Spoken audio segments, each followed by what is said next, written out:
Hi, everybody. I'm Jim Rohn. What a pleasure it is for me to come and visit with you for just a few minutes here today. Tell you briefly a little bit about my story and share some ideas that might be beneficial. I've lectured in some high school classrooms in California and Arizona and some universities and colleges, Pepperdine University, San Diego State, Arizona State University. And so I've had a chance to talk to kids that are interested in themselves and interested in their future, interested in America, interested in what they can do with their lives, and listening to stories that might be beneficial. And I don't have a chance to, visit all of the schools and universities around the world, so this is a great chance for me by video to have a chance to tell you my story. Just briefly, let me tell you my story. I grew up in Idaho, farm country. My father still lives on the old homestead where I grew up, southwestern Idaho. He'll be 91 his next birthday, and I'm very proud of him. I went to high school. I graduated. I went to college 1 year. Halfway through my second year, I decided I was smart enough, so I quit. One of my major mistakes. I should have stayed in school. But I thought, heck, I'm smart enough to get a job. And back then I thought, that was it. If you're smart enough to get a job, what else would you need? Found out later, a big mistake. But anyway, I quit school at age 19, went to work. A little while later, persuaded a beautiful young lady to marry me with a lot of fancy promises.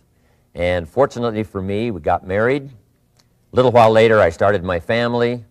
And I'm out there working hard, doing the best I thought I could. But year by year, I kept falling a little further behind. Buying a little more than I could conveniently pay for on time. And the creditors are finally starting to call saying, hey, you told us the check was in the mail. I'm not feeling at all good about that. About age 25, I've got pennies in my pocket, I've got nothing in the bank, and way behind on my big mouth promises to my family, and wondering what could I do to make my life better. I was willing to work hard. That was not my problem.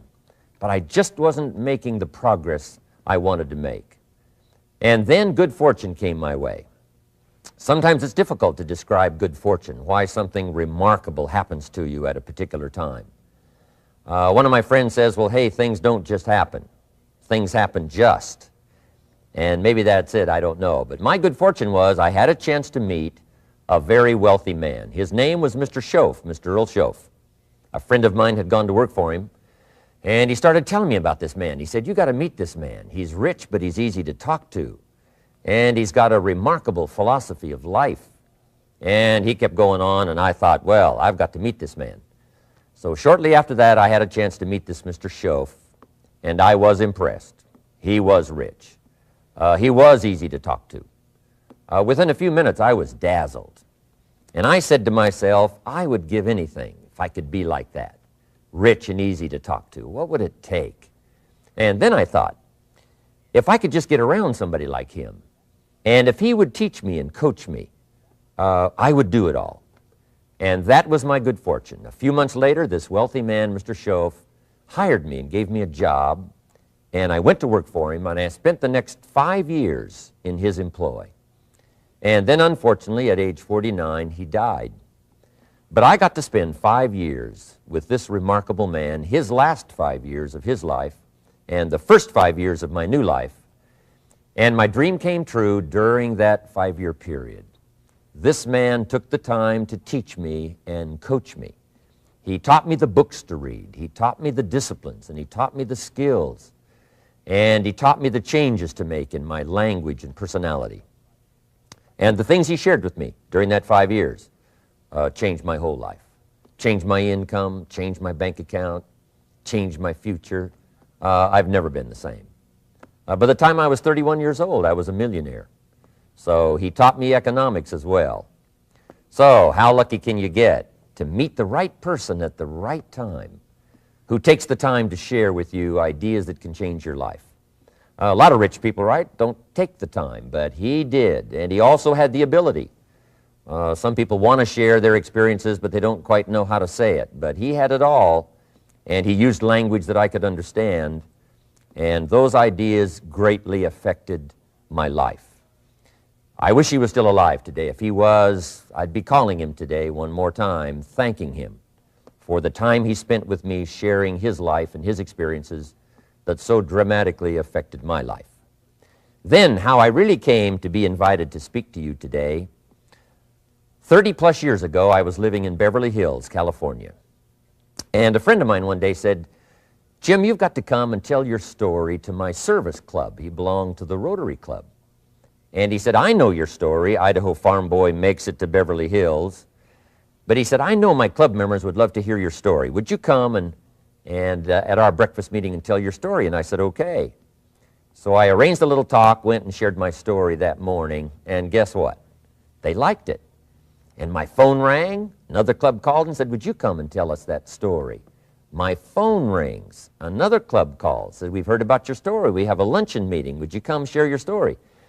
First thing I know, I'm spending a little piece of my time giving these breakfast talks and luncheon talks. And then one day, a man who heard my talk about 3 times said, "Would you come and talk to my management and salespeople?" He said, "I've got this little company going, and he said, if you would spend some time talking with my management and salespeople, I'd be happy to pay you." And I thought, wow, wouldn't that be something? Tell my story and my experiences and get paid? He said, "I'd be happy to."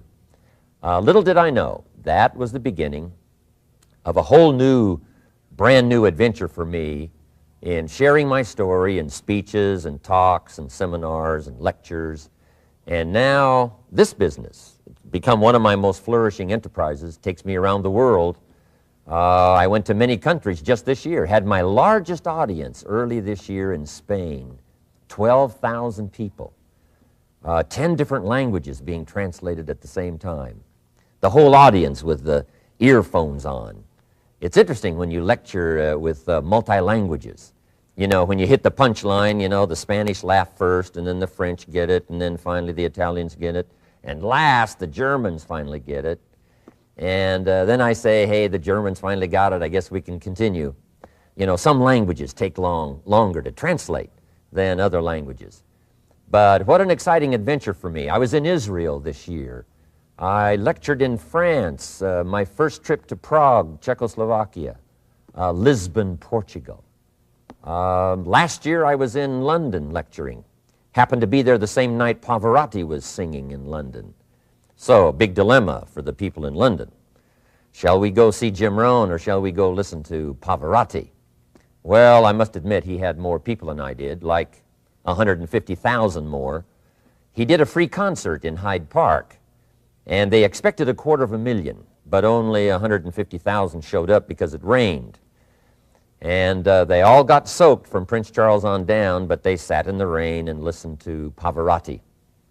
I would have been happy that evening, right, to cancel my seminar and go sit in the rain and listen to Pavarotti. Anyway, he and I have agreed now not to appear in the same city on the same day anymore. Not really, but how exciting for me to be able to travel all around the world and share my story. And then especially to have this chance today to come and visit with you.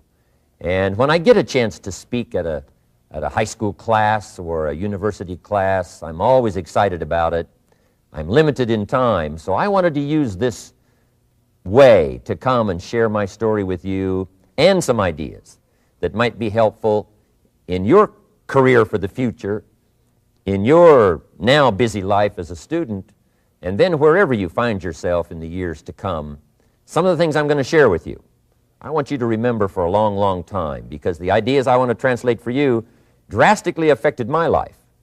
And if I can share now and affect your life, and you write me a letter or tell me in person someday, "Mr. Rohn, I listened to your video and I watched it carefully, and sure enough, some of the ideas that you shared greatly affected me, and here's what's happened to my bank account, here's what happened to me in school, here's what's happening to my future," that'll give me great, great satisfaction. So the man who shared with me ideas that changed my life, I want to share with you 3 of those basic subjects. When I met him, I was 25 years old, and when I first got acquainted with him, I used a lot of excuses as to why I wasn't doing well. And he said, well, tell me a little bit about your story. And I told him, you know, I was behind on my bills, had pennies in my pocket and nothing in the bank, that I was embarrassed about being behind on my big mouth promises to my family. And then he gave me one little simple phrase that really forever changed my life. And here's what he said. Mr. Rohn, if you want the future to change for you, you've got to change. And he said, if you don't change, the next 6 years of your life is going to be just like the last 6. You'll still be behind on your bills. You'll still be behind on your promises. But then he gave it to me in the form of a promise. When I was 25 years old, I've remembered it all these years, and I've shared this promise now with probably over 3 million people in the last 30-plus years. And it's going to be valid for you, so listen carefully to this promise. My teacher said to me, young man, if you will change, everything will change for you. If you will get better, everything will get better for you. What a clear message that was for me. He said, if you'll change your philosophy, if you'll change your habits, if you'll refine your thinking, if you'll change and accept some new disciplines, if you'll turn the corner where you've been in the past, go for a new life for the future, he said, all kinds of remarkable things will happen for you if you will change. Before I met Mr. Schoaf, I used to cross my fingers and say, I sure hope things will change. I was hoping the government would change and the tax structure would change and that my boss would change and pay me more money. I was hoping that, you know, economics would change and prices would come down, and I was hoping that circumstances would get better. And then I discovered from my teacher that those things are going to continue the same. In fact, all of those things that happen to us is kind of like the wind that blows. And the wind blows on us all. In fact, in America especially, the last 6,500 years of recorded history, we've got probably the most favorable wind that's ever blown. Economics and circumstances, living in a free country, democracy and freedom, an excellent economy. Sure, we struggle at times, but compared to the rest of the world in the last 6,500 years, we've got the best wind ever. But if you just let the wind blow, I'm telling you, it won't take you where you want to go. All of us must use this wind to take us to the dreams we've got, to the equities we want, to the money we want, to the income we want, and to all the things we want our life to have. This is where we want to go, and we've got a good wind, but we must not leave our future just to the wind, just to the economy, just to the structure of the way things are happening today. Here's what we must learn to do, and that is set a good sail. And if you'll learn to set a good sail, and that's what my teacher taught me in those early days. He said, Mr. Rohn, the wind is going to blow however it's going to blow. Politics are going to be politics, and the economy is going to be the economy. And however it turns out, that's the way it's going to be. What you must learn to do is not to wish for a better wind. That's naive. The key is to wish for the wisdom and the skills and the learning so that you can set a better sail. And so that's what I did at age 25. I went to work not on the economy. I went to work not on the community. I didn't go to work to try to change the government. I didn't go to work to try to change my boss or the company. I didn't go to work to try to change circumstances. I went to work to try to change myself. And I picked up that promise my teacher shared with me, that if I would change, my income would change. If I would change, my bank account would change. If I would change, my future would change. And sure enough, his promise came true for me. The first 6 years of my economic life, I wound up broke. Those pennies in my pocket, nothing in the bank, behind on my promises. The second 6 years of my economic life, I wound up rich.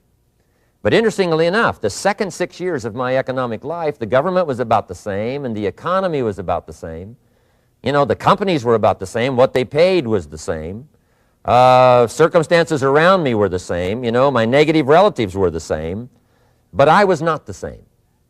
That's how my life changed. And that's how things started working for me, changing my life all those years ago. So that's what I wanted to share with you to begin with, this beginning of what Mr. Schoaf shared with me, that if I wanted my life to change, this was what I was going to have to do. And so he broke it down into 3 subjects that really made an impact on my life, and I want to share those with you. The first subject he called personal development. And the second subject he called setting goals. And the third was how to become financially independent. And I'd like to give you just a few clues from those three major subjects that so dramatically affected my life. And let's get started. The first one is personal development. Now, in illustrating personal development, Mr. Schoaf, my teacher, started with money. You know, money's not the only place to start in talking personal development, but it's where he started, so let me share the thoughts he shared with me back then. Let me share them with you.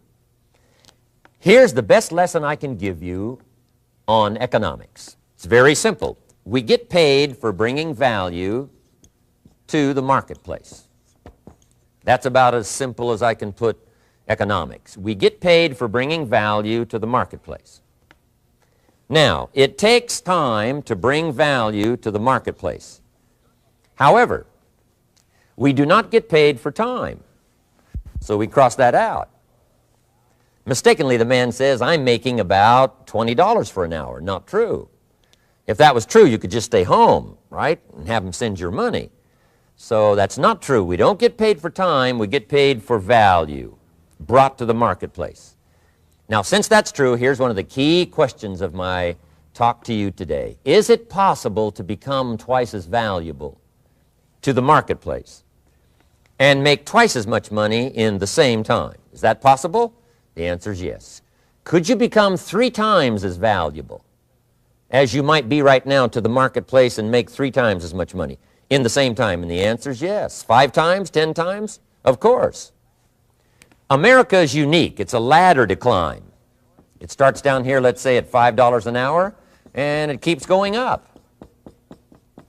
Top income last year, $80 million. The guy who runs Coca-Cola. Now, that's a heck of a ladder. That's why everybody wants to come here, right? The boat people are not headed for Vietnam. People haven't plotted and schemed for 50 years saying if I could just get to Poland, everything would be okay. Not true. Everybody wants to come to America. And the reason is because we've got the best wind ever blowing in our favor. We've got the best economic opportunity anybody's had in 6,500 years. And all you have to do is understand it and take advantage of it. Now, there's some key questions to ask here. Why would the marketplace pay someone only $5 an hour? Very simple answer. They're not very valuable to the marketplace. Now, we must underline to the marketplace. This person might be a very valuable brother. Yes. Member of the family, valuable. Yes. Valuable member of the church, of course. Valuable citizen of the country? Yes. Valuable in the sight of God? No doubt. We're all of equal value in the sight of God. But if you're not very valuable to the marketplace, you don't get much money. You say, well, it shouldn't be that way. Well, then you got to start your own country. You know, this one's been in process for 200 years, and this is the best we've been able to come up with so far. But here's the key. You don't have to stay here. Now, there was a big debate in Congress last year that this $5 was not enough, should be 6, should be 6, should be 6. But we don't need legislation. 6 is already on this ladder. The next step up. You know, if you work for McDonald's, they'll pay you $5 an hour to take out the trash. If you whistle while you take out the trash, they'll pay you $6 an hour. So we don't need that legislation. You just need to take lessons on how to whistle. Have a good attitude. Now, as you begin to climb this ladder, why would the marketplace pay some people $50 an hour? Answer, evidently, they must be more valuable to the marketplace. 10 times more valuable. And is that possible for someone to be 10 times more valuable and earn $50 an hour instead of 5? And the answer is yes. That's what America is all about. Now, why would the marketplace pay some people $500 an hour? Evidently, this person must be much more valuable to the marketplace. That's what's important to understand, to the marketplace. And would the marketplace pay one person $80 million for 1 year's work? And the answer is, of course. If you helped a company make $1 billion, would they pay you $80 million? I'm telling you, it is possible. And that's why America is so exciting. That's why this financial ladder is so exciting. It's possible for all of this to come true for all of you, no matter where you start. As a student in school, just getting started out there in the workplace, this is all possible for you. Now, Mr. Schoaf gave me the clue on how to climb this ladder as high as I wanted to climb. Now, we're talking primarily economics here. There's a lot of other ways to become valuable to your family, valuable to your friends, valuable to the community, valuable to the team, right? Valuable to the team effort, valuable to the concert. But here's what he said to me. In climbing this ladder economically, all you have to do is work harder on yourself than you do on your job. Once I heard that, it made sense to me. I kept hoping that everything else would change around me, found out that if I went to work on myself, worked on my skills, worked on my language, if I became better than I was each year, if I grew in skills and language and vocabulary and competence, then I would become attractive to the marketplace. Not very long ago, a company called me and said, Mr. Rohn, we're expanding internationally. We'd like to have a bit of your expertise to help us. Would you give us a bit of your time? We'll add some millions to your fortune. And I said, okay. And I thought later, isn't that interesting? They would call me. Then my second thought was, of course they'd call me. Who else would they call? I can get the job done. Now, what a contrast for me, farm boy from Idaho, raised in obscurity, parents of modest means, broke when I was 25. How come I would get a telephone call and someone offer me a lot of money to help them in expanding around the world? Simple answer, evidently, something happened to me between age 25 and where I am today. And I can tell you where it all started. From my teacher, Mr. Schoaf, who said to me, we don't have to change what's going on out there. That's the wind that's blowing. All we have to do is change what's going on in here. And now there's several ways to do that on personal development. And let me give you those ways. Here's the first one. We must learn from personal experience. Pretty simple. Learn from what happens to you. Take a look back over the last few months. Did you make some mistakes? How could you correct those for the future? Take a look back over the last year. Have you done it right or done it wrong? Let's correct it for the next year. Learn from your personal experience. Mr. Schoaf asked me when I first met him, he said, Mr. Rohn, how are you doing? You've been out there now 6 years. And I said, I'm not doing very well. He said, I suggest you not do that anymore. What a simple, swift analysis to my situation. He said, if you keep doing it, the next 6 years will be like the last 6. You don't want that to happen. Let's make the changes. So learn from your personal experience. Now here's number 2, why I came to share this video experience with you today. And that, I call it OPE, other people's experiences. That's me, other people. That's your teacher, other people. That's your friends and colleagues, other people. The people you meet that can pass along to you their experiences, what's happened to them, the mistakes they made, how they corrected them, how they changed their health and changed their bank account and changed their income and changed their future. That's it, other people. Now there's 2 kinds of people to learn from. One is failures. It's too bad failures don't give seminars, right? That would be valuable. Bring your notebook, have them tell you how they lost it all and threw it all away, threw their health away and threw their friendships away and things didn't work out well. That would be valuable. But now then we must also learn from positive, people that have done well. They've got the health, and so we ask them, how did you become so healthy? They've got the skills, so we ask them, how did you become this skillful? They've got the income, so we ask them, how did you get here in such a short period of time? So now here's what's important in personal development. In learning from other people, we learn, number 1, by observation. We learn what we see. We watch people that are successful in what they do. In sports, we watch their disciplines. In business, we watch their disciplines. By observation, what we can see. The reason I created this video is something that you could see someone's experiences translated for you. Second, we learn by what we hear.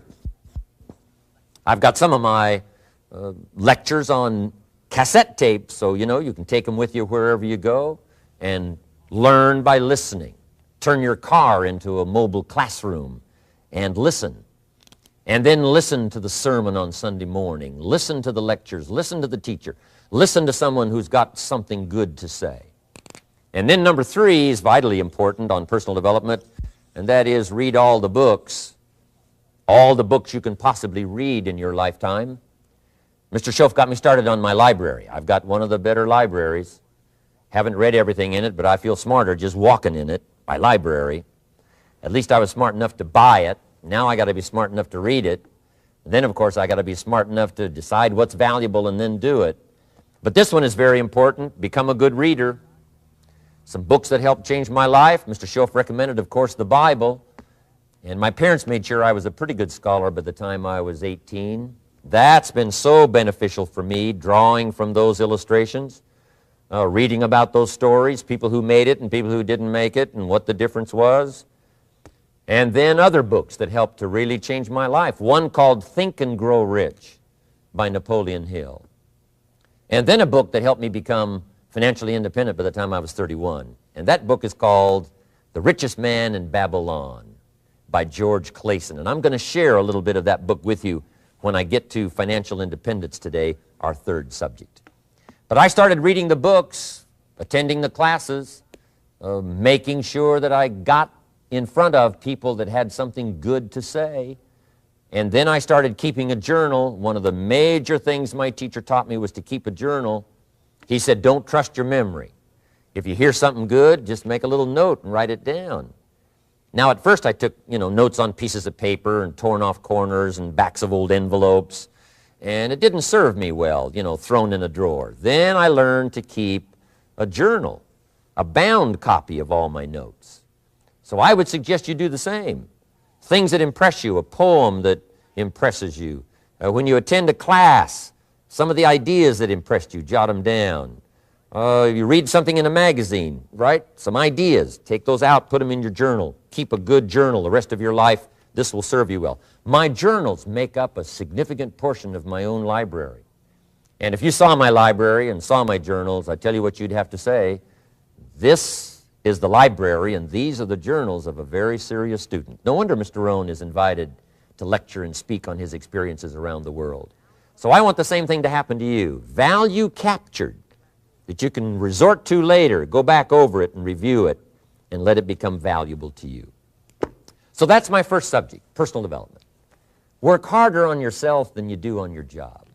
Develop the skills, learn the lessons, take the classes, absorb all that is being taught to you these days. And then later on, of course, you can sort it out, what's valuable to you and how to refine it for your business and for your life and for your future. But the main thing is to get it and start this process of personal change, personal development. And let me say it one more time. If you will change, everything will change for you. You'll never be the same. You'll keep growing. As you look back on a few months, look back on a few years, you won't believe the progress you can make. Economically, your relationship with your family, your friends, and whether you're in sports or economics or whatever, I'm telling you, that whole process of committing yourself for personal change, personal value, can really make your life unique and worthwhile. Now let's cover the second subject, on setting goals. Mr. Schoaf gave me some tips on setting goals that changed my life forever. And I want to share those with you.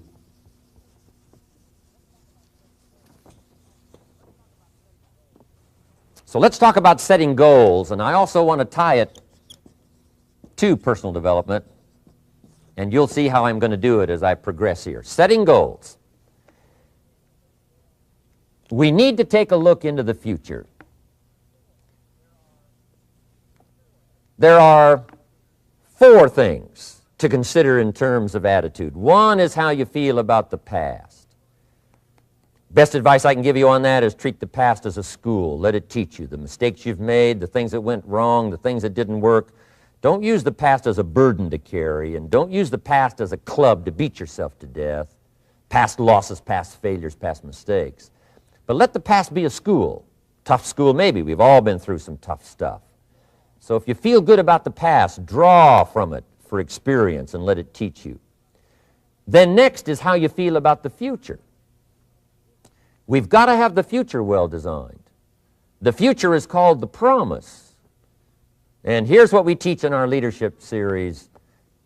The promise of the future can be an awesome force for your own future. The promise of the future, designing the future. There's two ways to face the future. One is with apprehension, and the other is with anticipation. I promise you, in my travels around the world, most people face the future with apprehension. And here's why. They don't have it well designed. They've sort of left that up to someone else to fix. But here's the best way to face the future, with anticipation. And you can face the future with anticipation if the future is clear, if the future is well designed. And I would like to have you consider some thoughts with me that help me to really change my future by giving it some thought and some consideration. And here it is. In setting goals, it's very simple. Number one, decide what you want. You just take a little time. You sit down and say, what do I want?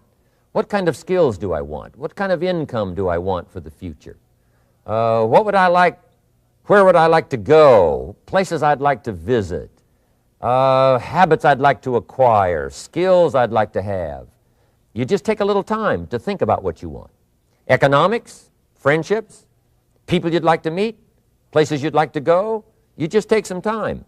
And then I suggest, when you've thought about what you want for the future, make a list. Just jot it all down. It's really a very simple process.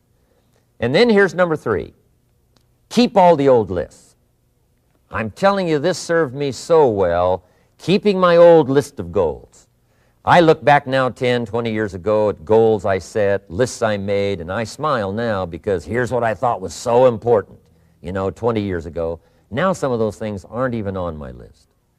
I've got a new list. I've grown. I've changed. I've matured. But I give you that advice. Decide what you want. Number two, write it down. Number three, keep the old lists. And then here's number four. When you get something that's on one of these lists, check it off. Part of the fun of having a list is checking it off. And then if you can add some drama to checking it off, see, that's what really helps. I set a goal to go to Spain many, many years ago. And when I finally made my first trip to Spain, I had that journal with me that had that list in it. And while I had my journal on my lap, waiting for the wheels to touch down in Madrid, I waited until the wheels touched the runway, and I checked it off. Just adding a little drama. So, part of the fun of having a list is checking it off. Now, here's what's important about the lists and designing your future. If the future gets clear, the price gets easier.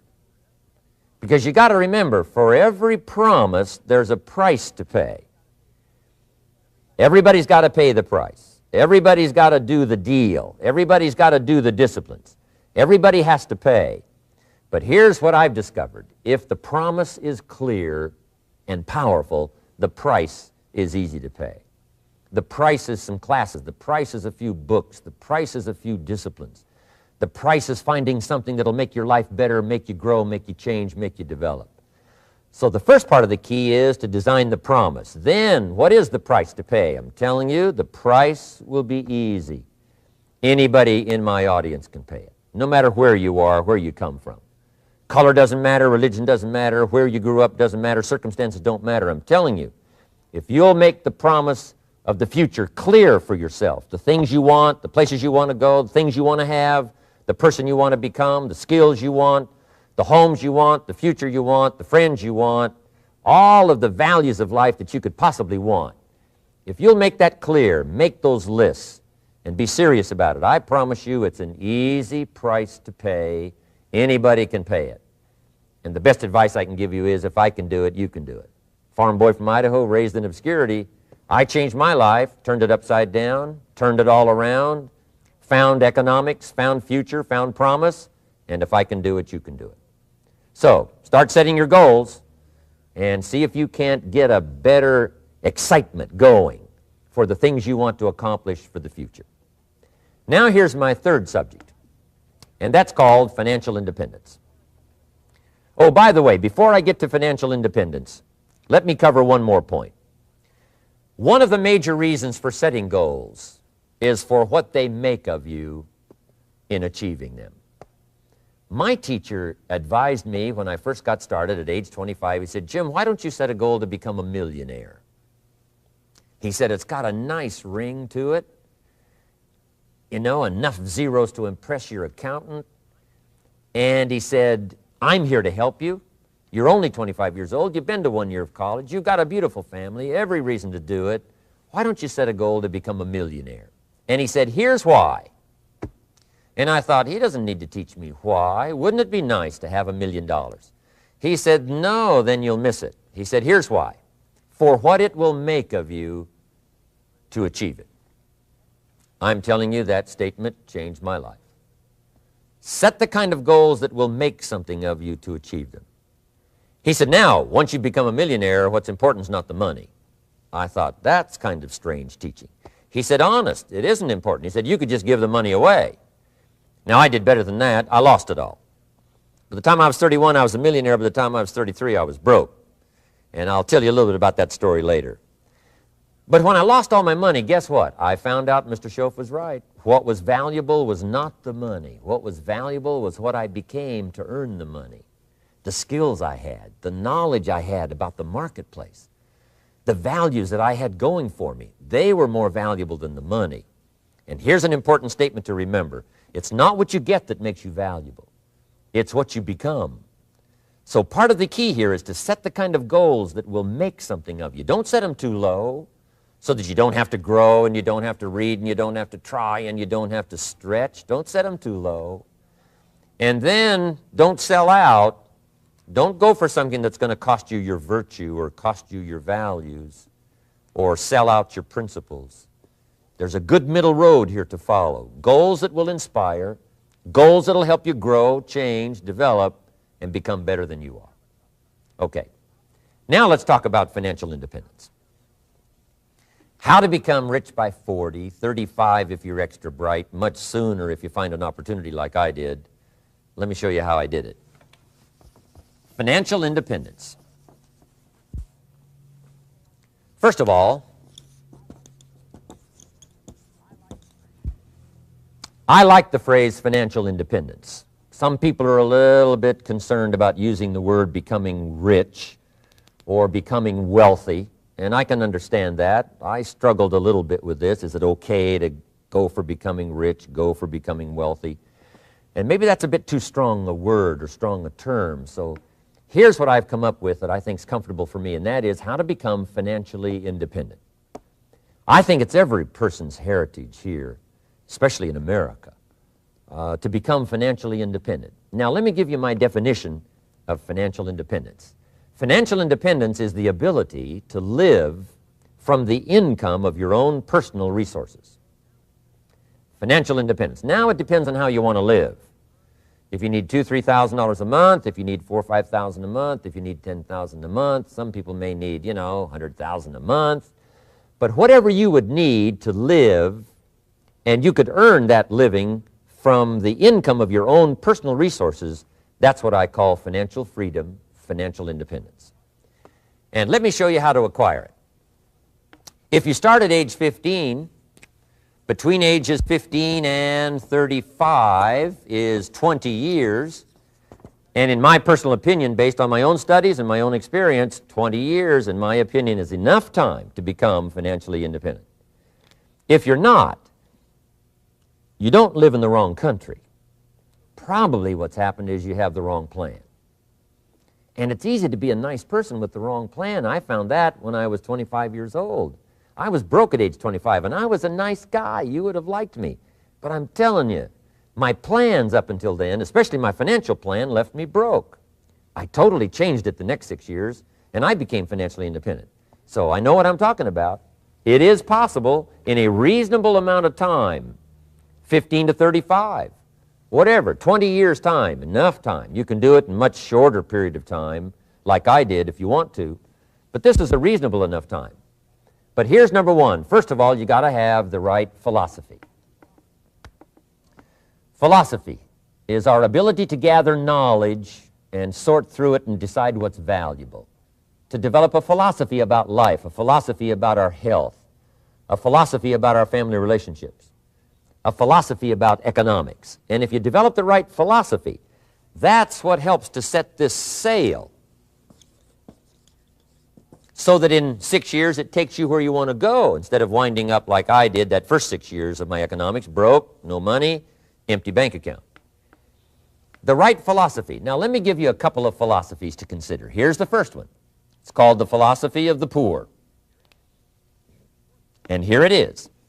Poor people usually spend their money and invest what's left.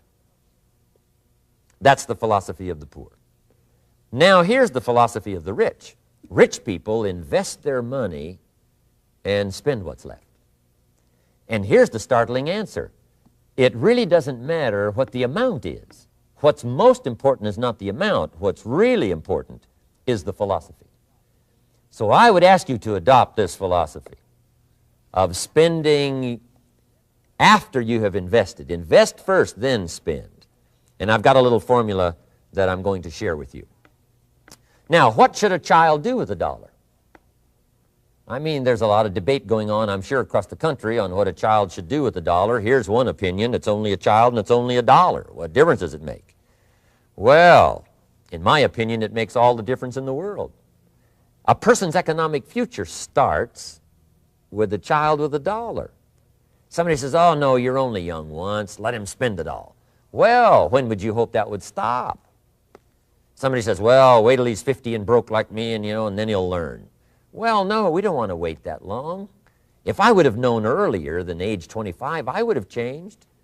In high school, if they would have had classes called Wealth 1, Wealth 2, I'd have taken both classes. I would not have waited until age 25. So, the earlier the better. So, what should a child do with $1? Here's the simple premise to begin with. Don't spend it all. And if a child wants to spend the whole dollar, you got to say, hey, don't spend it all. Don't spend it all. They'll say, why not? It's my dollar. I earned it. You say, I know you earned it, but don't spend it all. They'll still say, why not? Say, let me show you why not. So you put them in your car, take them to the other side of town, and show them where people live that spend the whole dollar. You just drive them around. Kids learn best by visual.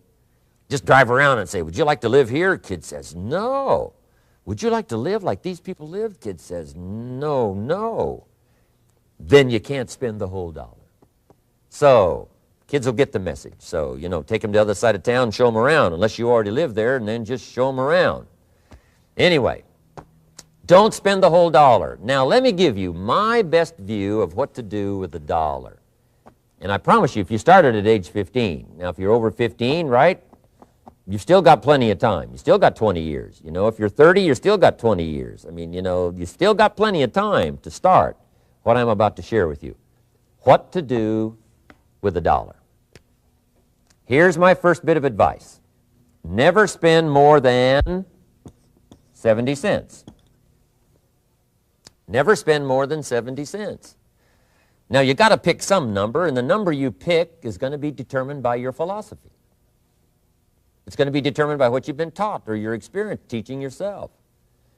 When I first met my teacher, Mr. Schoaf, I was at about 110% of each dollar. I'm down at budget finance, hawking my furniture and my car one more time. And then I learned a whole better formula for financial independence. Number one, don't spend more than 70 cents. Now, kids say to me, well, okay, what do I do with the other 30 cents? And here's what I teach them. 10 cents for charity. Charity or church, or helping people that can't help themselves. 10 cents to support worthy projects. Projects that you feel good about. 10 cents out of every dollar. It's called being generous with part of what you've taken out of society. Now, in my opinion, nothing teaches us character better than generosity. No class, no teacher, no book teaches character better than generosity. And the best time to start is when the amounts are small And I know if kids learn these lessons well, they'll give a dime out of a dollar, help people that can't help themselves, support worthy projects. Or if you belong to a church, they teach tithe, piece of. That's very important. Now, because when the amounts get larger, sometimes it's a little more difficult. You know, giving 100,000 out of a million, someone says, oh, if I had a million, I'd give 100,000. I'm not sure. That's a lot of money. So the time to start is when the amounts are small, 10 cents out of the dollar. Okay, next 10 cents I call active capital. Active capital means do something to make a profit. Active capital. Set aside a portion of your income. Wages are okay, but I'm telling you, wages will make you a living. Profits will make you a fortune. So set aside part of your income as capital, called active capital. Any kind of project you can possibly think of, you can possibly come up with. I'm going to write a new book, I think, for kids. I think the title is going to be, Of Course, Kids Should Pay Taxes. It's kind of an interesting title. In California, kids do pay taxes. When a child walks into 7-Eleven, buys something that costs $1, the proprietor says, give me 7 more pennies. And the child says, hey, what's these 7 pennies for? And the proprietor says, that's the taxes.